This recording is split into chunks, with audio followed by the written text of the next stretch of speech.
The Ashtavakra code Hindi YouTube channel पर आप सभी दोस्तों का स्वागत है। जय श्री राम।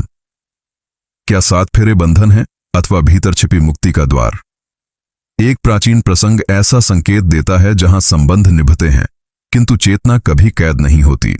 जनकपुर, प्रभात, महल प्रांगण। राजा जनक शांत बैठे थे। उत्सव समीप था।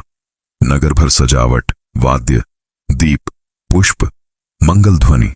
उसी अवसर एक युवक दरबार पहुंचा। जिज्ञासा प्रबल, विनम्र स्वर। उसने पूछा, विवाहकालीन सप्त परिक्रमा जीवन भर साथ रहने का संकल्प दर्शाती है। यदि ऐसा है तब आत्मतत्व स्वतंत्र कैसे माना जाए? सभा मौन। किसी पास उत्तर नहीं। तभी अष्टावक्र आए, दृष्टि निर्मल, मुखमंडल तेजस्वी। उन्होंने तत्काल समाधान नहीं दिया बल्कि एक कथा सुनाने लगे। वन प्रदेश, नदी तट। एक हंस आकाश मार्ग से उड़ रहा था। नीचे जलधारा बह रही थी। तरंगें किनारों संग चलती दिखती थीं। दूर से देखने वाला सोचता दोनों जुड़े हुए हैं, किंतु वास्तविकता भिन्न थी। प्रवाह अपना, उड़ान अपनी, समीपता थी, पराधीनता नहीं। अष्टावक्र बोले, यही रहस्य समझो। बाहरी निकटता आंतरिक कैद सिद्ध नहीं करती। युवक ध्यानपूर्वक सुनता रहा। महर्षि आगे कहने लगे, सप्त परिक्रमा वास्तव में अदृश्य संकेतों का मार्ग है। प्रथम संकेत सम्मान, द्वितीय विश्वास, तृतीय सहयोग, चतुर्थ धैर्य, पंचम करुणा, षष्ठ सत्यनिष्ठा, सप्तम जागरूकता। फिर अष्टावक्र ने एक दीपक उठाया। ज्योति स्थिर थी। पास रखे पात्र बदलते रहे, कभी स्वर्ण, कभी मिट्टी, कभी तांबा। प्रकाश समान रहा। आर्षि मुस्कुराए। देह, भूमिका, रिश्ता, परिस्थिति बदल सकते हैं किंतु साक्षी चेतना अपरिवर्तित रहती है। युवक के मन में नई खिड़की खुली। उसे आभास हुआ, विवाह का अर्थ स्वामित्व नहीं, साथ चलना अलग बात, अस्तित्व खो देना अलग। अष्टावक्र का संदेश स्पष्ट था। बंधन वहां जन्मता है जहां मेरा उत्पन्न होता है।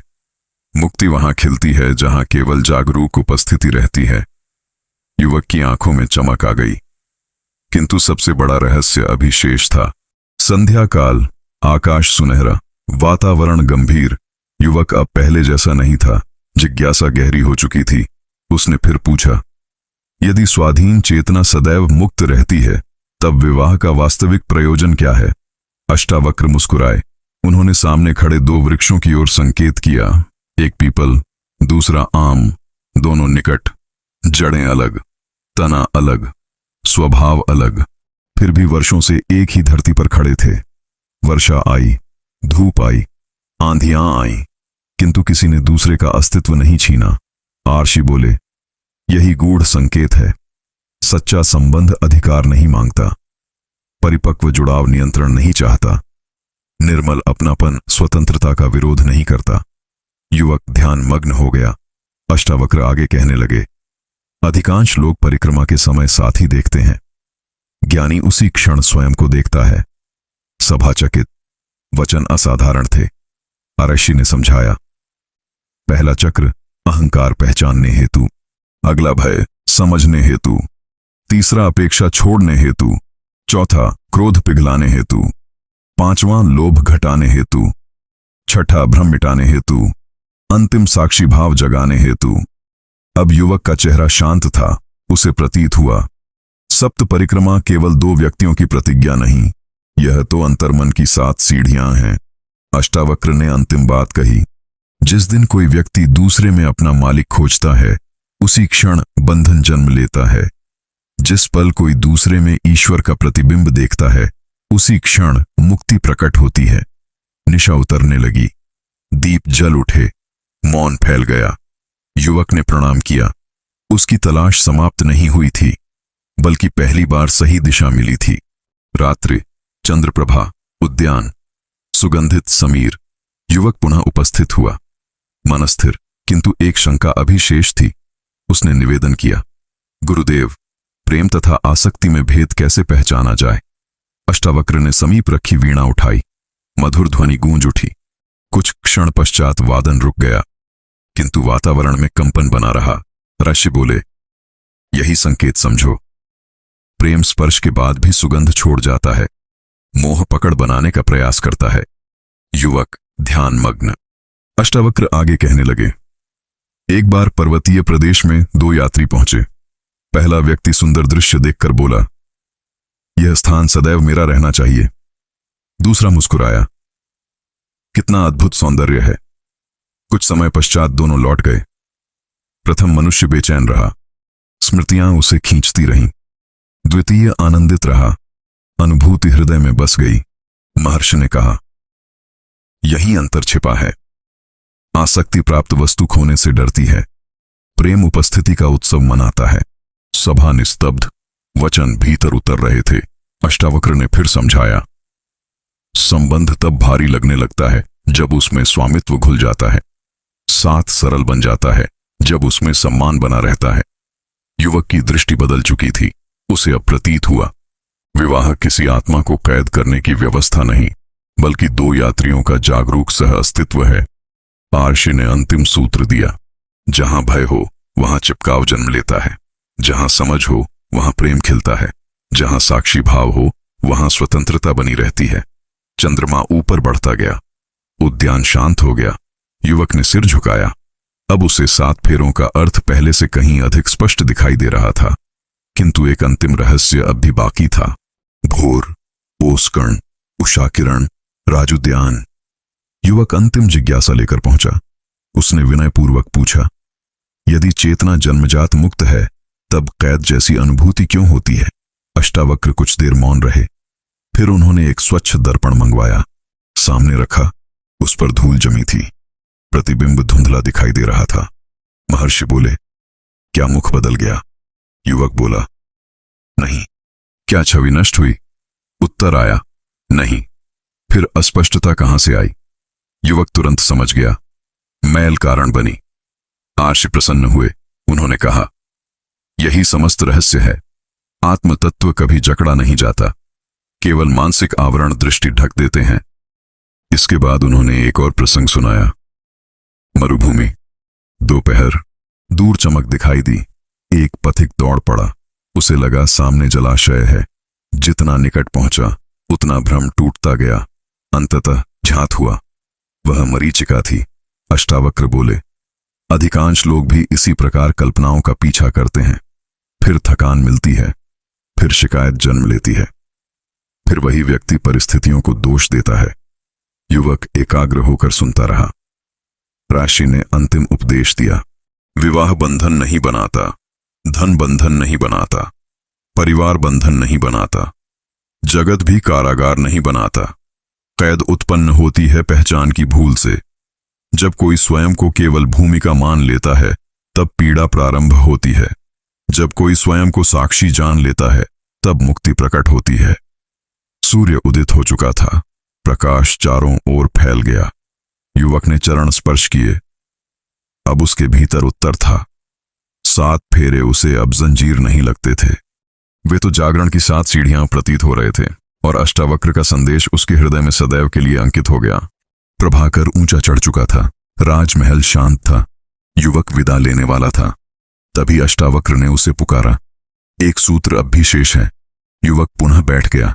आश्चर्य बढ़ गया। महर्षि ने पूछा, सप्त परिक्रमा पूरी होने पर वर वधू अग्नि के समक्ष क्यों खड़े होते हैं? उत्तर किसी पास नहीं था। आर्षि बोले, क्योंकि ज्वाला एक अद्भुत शिक्षा देती है। वह प्रकाश देती है, ऊष्मा देती है, मार खाती है, किंतु संग्रह नहीं करती। सभा ध्यान से सुन रही थी। अष्टावक्र ने आगे कहा, सच्चा प्रेम अग्नि जैसा होता है। अग्नि जैसा उजाला बांटता है, उजाला कराता है, विकास जगाता है, साहस जगाता है। स्वामित्व नहीं चाहता, परंतु स्वामित्व नहीं। युवक की दृष्टि गहरी हो गई। युवक की दृष्टि गहरी हो गई। एक छोटा दीप सामने रखा। ने एक छोटा दीप उससे अनेक दीप प्रज्वलित किए गए। उससे अनेक दीप प्रज्वलित किए, वैसा ही रहा, कमी कहीं नहीं आई। अष्टावक्र बोले, यही आत्मा का स्वभाव है। देना पड़े तो घटती नहीं, बांटना पड़े तो टूटती नहीं, जुड़ना पड़े तो बंधती नहीं। कुछ क्षण मौन रहा।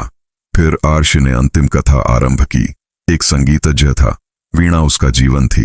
वर्षों अभ्यास करता रहा। धीरे धीरे कला उत्कृष्ट हुई, किंतु एक दिन उसे अनुभव हुआ, स्वर वाद्य से नहीं निकलते, धुन उंगलियों से भी नहीं आती। माधुर्य भीतर की निस्तब्धता से जन्म लेता है। उसी क्षण अहंकार गिर गया। अष्टावक्र बोले, ऐसा ही दाम्पत्य का रहस्य है। लोग सोचते हैं सुख दूसरे व्यक्ति से मिलेगा। ज्ञानी जानता है आनंद भीतर से प्रकट होता है। साथी केवल दर्पण बनता है। युवक की आंखें नम हो गईं। अब सारी गांठें खुल चुकी थीं। सप्त परिक्रमा, अग्नि, वचन, संबंध, प्रेम, स्वतंत्रता, सब एक सूत्र में बंध गए। अष्टावक्र ने अंतिम वाक्य कहा, जिसने स्वयं को जान लिया उसके लिए विवाह साधना बन जाता है। जिसने स्वयं को भुला दिया उसके लिए वही व्यवस्था बोझ बन जाती है। युवक प्रणाम करके चला गया। महर्षि वहीं बैठे रहे, निश्चल, निर्विकार, मौन, और उसी मौन में अष्टावक्र गीता का सार गूंज रहा था। बंधन वस्तुओं में नहीं, मान्यता में है। मुक्ति दूरी में नहीं, जागृति में है। संध्या, स्वर्णिम आभा, उद्यान के मध्य अष्टावक्र विराजमान थे। युवक पुनः उपस्थित हुआ। अब उसकी जिज्ञासा ज्ञान में बदलने लगी थी। उसने पूछा, गुरुदेव, कुछ लोग गृहस्थ जीवन जीते हुए भी शांत दिखाई देते हैं, जबकि अनेक जन उसी पथ पर चलकर संघर्ष में फंस जाते हैं। कारण क्या है? अष्टावक्र ने समीप बहती सरिता की ओर संकेत किया। जल निरंतर आगे बढ़ रहा था, न रुकावट से क्रोधित, न मोड़ देखकर भयभीत। महर्षि बोले, अंतर बाहरी परिस्थिति में नहीं, दृष्टिकोण में होता है। फिर उन्होंने एक प्रसंग सुनाया। एक गांव में दो कृषक रहते थे। पहला प्रत्येक मौसम से शिकायत करता। वर्षा आए तो परेशानी, गर्मी आए तो असंतोष, शीत ऋतु आए तो चिंता। दूसरा प्रत्येक अवस्था से सीख लेता, बूंदों में अवसर देखता, धूप में परिश्रम, ठंड में धैर्य। वर्षों बाद दोनों की भूमि समान रही, किंतु अंतर्मन बिल्कुल अलग हो गया। अष्टावक्र बोले, यही रहस्य संबंधों पर भी लागू होता है। अचेत व्यक्ति साथी में दोष खोजता है, जागरूक व्यक्ति स्वयं को समझने का अवसर देखता है। युवक ध्यानपूर्वक सुनता रहा। महर्षि ने आगे कहा, जब क्रोध उठे तब निरीक्षण करो, जब अपेक्षा जन्म ले तब पहचानो, जब अहंकार बोले तब देखो। यही साधना है। सभा में गहरा मौन छा गया। फिर अष्टावक्र ने एक और सूत्र दिया, दाम्पत्य का उद्देश्य केवल साथ रहना नहीं, यह आत्मदर्शन का माध्यम भी है, क्योंकि निकटता छिपी प्रवृत्तियों को उजागर कर देती है। जो भीतर दबा रहता है वही संबंधों में सामने आता है। युवक को अपने अनेक अनुभव याद आने लगे। अब बातें स्पष्ट हो रही थीं। आर्षि ने कहा, साथी शत्रु नहीं, गुरु भी नहीं, दर्पण है। जो दिखाई दे रहा है उसे समझो, वहीं विकास का द्वार खुलता है। आकाश में प्रथम तारा चमक उठा। अष्टावक्र ने अंतिम संदेश दिया, जो विवाह से केवल सुख चाहता है वह निराश हो सकता है। जो विवाह को आत्मबोध की यात्रा मानता है वह प्रत्येक परिस्थिति से परिपक्व होता है। सच्ची स्वतंत्रता संबंध छोड़ने में नहीं, संबंधों के मध्य जागृत रहने में है। युवक की आंखों में अब प्रश्न नहीं थे, केवल शांति थी। उसे अनुभव होने लगा था कि 7 फेरे 2 शरीरों का नहीं, चेतना की परिपक्वता का मार्ग है। और अष्टावक्र का ज्ञान धीरे धीरे उसके जीवन का प्रकाश बन रहा था। अंतिम रहस्य, आत्मा और संबंध। प्रातःकाल, निर्मल आकाश, शांत वातावरण।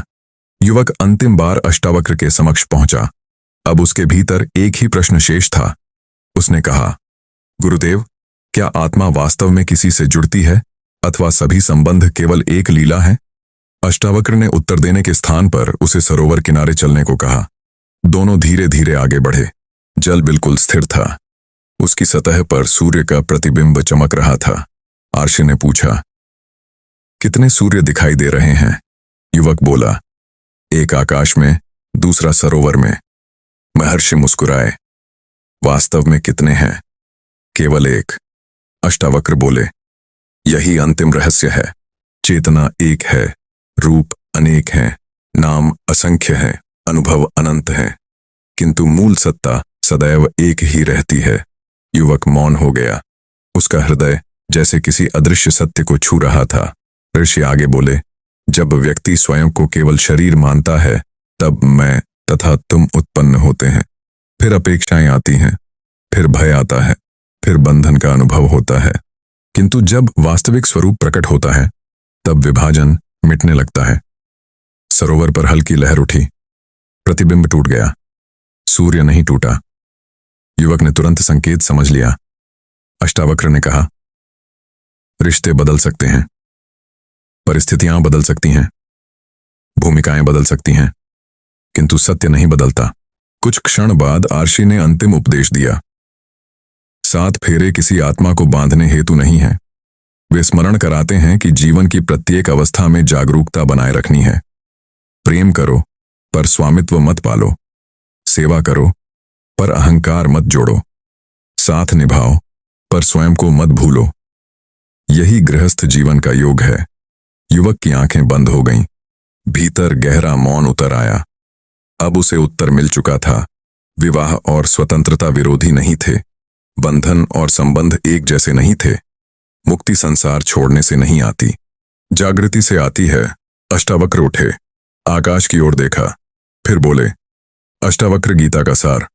तुम न पति हो, न पत्नी, न राजा, न सेवक, न नाम, न पहचान। तुम शुद्ध साक्षी हो। संबंध आते हैं, जाते हैं, किंतु तुम्हारा वास्तविक स्वरूप सदैव स्वतंत्र रहता है। युवक ने चरण स्पर्श किए। सूर्य ऊपर उठ चुका था। एक यात्रा समाप्त हुई, एक जागरण प्रारंभ हुआ और 7 फेरों का रहस्य अंततः स्पष्ट हो गया। जहां प्रेम हो वहां सम्मान हो, जहां सम्मान हो वहां स्वतंत्रता हो, जहां स्वतंत्रता हो वहां सत्य हो, और जहां सत्य हो वहीं आत्मा का वास्तविक मिलन होता है।